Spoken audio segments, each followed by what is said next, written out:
Hey, what's up guys, Sowerz here, and today I'm going to be talking about the MLG Columbus rule set which was announced last night, and I kind of just want to talk about what I think of the rules and how I think they will impact the European kind of scene in terms of rules as well, because I know a lot of people are probably thinking, are we going to be using those rules for the European events?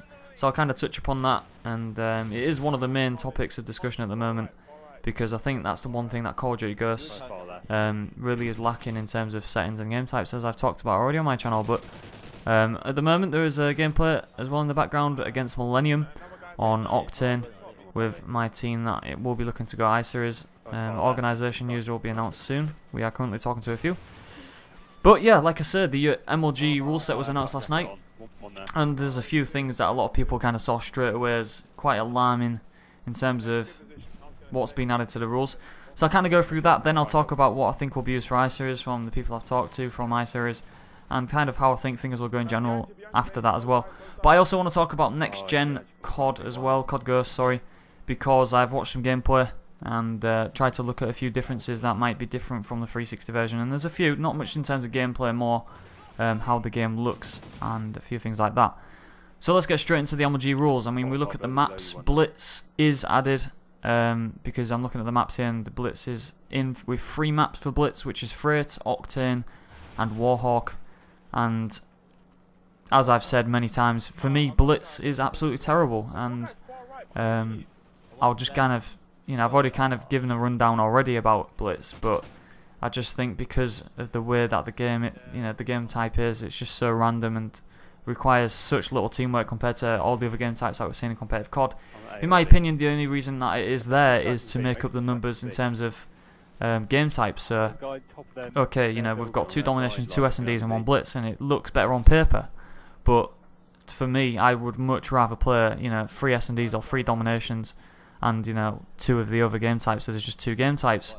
And for me, that's not a good enough reason at all to have blitz in the game type. So I do feel for the teams that are going LG and have to play that game type, because personally I think it's absolutely shocking.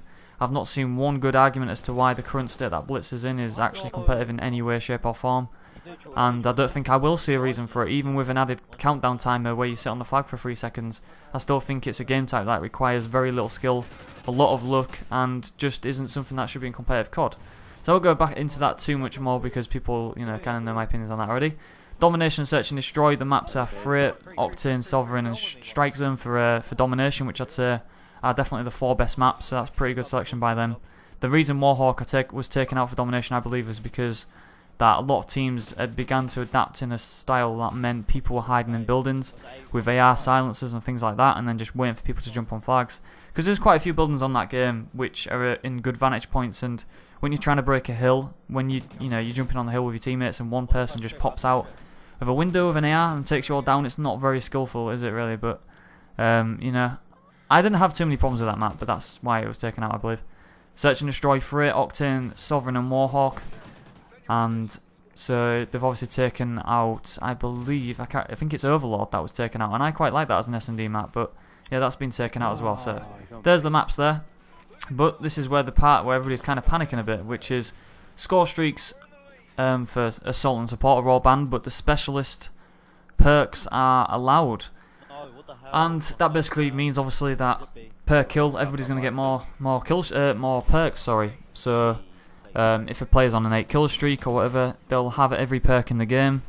Now I don't know how overpowered that will be, because really, I mean, all the perks that are banned will not be used in that score streak either, because if the perk's banned, it can't be used in Specialists. So I've not really seen gameplay of that, but a lot of people are kind of saying it's just terrible. What is the point in having score streaks? I mean, for me, it's just baffling why, as to who came up with that idea, because why would you want Specialist score streaks in? They're not score streaks, essentially, really. I mean, or kill streaks, even. I mean, the whole point of kill streaks was to add, like, things that were good to watch for new players coming through and kind of add a new dynamic. But what the hell does, new perks and adding perks to somebody's character give to the game? I just don't see what it brings, like, other than making people essentially get more perks, which there's just no point. I just do not get the point to add into Specialist whatsoever. I really don't, and I think that's a very weird decision. The only way score streaks should have been in this game is if there was things similar to the Black Ops 2 ones, where they were kind of like tactical kind of score streaks which could be used to affect the game. It's like they've said to themselves, okay, so we need more game types, so we'll put Blitz in. Yeah, just stick that in. And then they thought, well, score streaks, yeah, we need score streaks to move with the times, and oh yeah, because score streaks is in Black Ops 2, we might as well just try and keep them in some form. But they should have just looked at the assault streaks and realised, okay, there's none that are usable, and just banned all streaks. And I just do not see why they've done that. It really does confuse me. I don't know what you guys think on that, but personally I think that's a terrible idea, Specialist, and it's not really something I can analyse right now because it's kind of a hard thing to talk about, because it really is essentially giving people more perks, and I don't really know how that's going to affect the game because I don't know every perk in the game. But I've just got, you know, a bit of a bad feeling that it's going to be a bit of an odd situation in Domination where somebody's going to have every kill streak, every perk, I mean, and we'll just be running around like at 100 miles an hour or something. But yeah, I don't know, just really baffles me that. But looking into the other stuff, these are kind of the things that have been discussed in Europe, because these are kind of more things that are worth discussing, things that, you know, don't, I mean, for me, Blitz and the score streak situation is just common sense, and it shouldn't even need discussing, in my opinion. But hey, you know, that's just my opinion on that. But these are things like, you know, some of the perks like Stalker and Rapid Fire, which have been discussed, which are things that, you know, do need discussing and do need looking at. And from what I've seen, you know, obviously they've been banned in this rule set. They've banned for MLG for Stalker and Rapid Fire, and I agree with both of them. And I do get the point that some people were saying that if you ban Stalker, then ARs are going to pre-aim more. Because if you watch this gameplay now, I'm playing with Stalker on this gameplay, and you'll see the way that I can just hard aim and move around pretty quickly. I can run around the map like I'm just there on the Jeep, and get around the map pretty quick, just as quick as a sub essentially.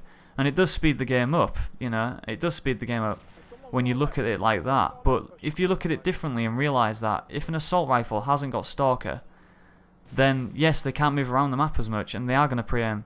So you're not going to see 2 to 3 ARs like you do sometimes, especially on these kind of maps. And it's going to basically mean, from what I've seen, it's meant that people are now running 3 subs, which is obviously much better in terms of watching, because subs are way more aggressive, and with less ARs on the map, it's going to kind of balance the game out. I mean, I don't think it's right that an assault rifle can run around and pre-aim everywhere and move around just as quick as a sub, because then what is the advantage of using a sub? You know, it's just, it kind of takes that away, and people have kind of realised that you cannot have 2 to 3 ARs on most of these maps if you can't move around as quick as a sub. And so teams have now started to use 1 AR and 3 subs, and it's meant the game is a lot more balanced, a lot better to play. And I think that was one thing people didn't take into account, was that Stalker, with it being banned, we're not going to see 2 to 3 ARs camping in buildings because they can't move around. What we're going to see is ARs actually realising, hang on a sec, I can't actually move around the map, and so I'm going to use a sub instead. That's essentially what I've seen has happened, and I think it's made the game a lot better. People might disagree with that, and if you do, then, you know, make sure to comment on it and make your points. And I'm not always right on these things that I say, I'm just giving my opinion, but that's kind of how I've seen it happen, and I think the game is a lot better off without Stalker at the moment. I just don't think it's right ARs can run around and do a submachine gun roll, and it's, in my opinion, now a lot more difficult to AR. I think a good AR player will stand out a lot more now. It'll be a lot more about positioning, getting good spots, rather than with Stalker you can kind of get away with things moving out into the open because you can strafe really quick and move around quick. So I think it's a good decision to ban Stalker, and I think it will be banned in the European rules from what I know. And so far, from what I've heard from iSeries, basically Blitz and Streaks will be banned, and it will be pretty much the same as what MLG have for everything else, which I think is pretty much the perfect rule set right now. Domination, S&D and best of 5. Stalker and Rapid Fire banned. Rapid Fire for me was just a bit of a similar thing, where SMGs with Rapid Fire up close were just ridiculous. And so I think that was a good ban as well. So essentially, if you look at the MLG rules, remove Blitz, remove Score Streaks, and that is what the iSeries rules will likely be, which I think is a very good prospect in terms of being able to play online. I think it's the best option we got right now until more modes are added. But yeah, I kind of run through the main things there. There's obviously more things that I kind of banned and stuff, but we all know about them already. But they were the main 4 points I wanted to talk about really: Streaks, Blitz, Stalker and Rapid Fire. Just a quick note on the next gen gameplay. From what I've seen, it looks a lot more crisp, the colour contrast is a lot better, and it's going to make it a lot easier to see people, because I know a lot of people complain that it's kind of a bit odd. Like, you can't really see people on some maps in some areas, but I'll put the link in the description below if you guys want to see the video. It kind of saves me explaining. The guy in that video knows what he's talking about. And yeah, I'm definitely looking forward to playing on next gen. I think it will be a lot easier on the eye to spot people and that kind of stuff, and a much better place to be on that game. Hopefully the registration will be a lot better as well with more servers, etc. But yeah, just talking about the MLG rules there, guys, and kind of how I think the European rules will be as well from who I've talked to. So yeah, thank you very much for watching, guys. I'll be back with another video very soon. If you enjoyed this, please drop a like, comment below on what you think about the rules as well. I want to hear what you guys have to think about all these decisions that are being made. And yeah, I'll see you in the next video. Thanks for watching, guys.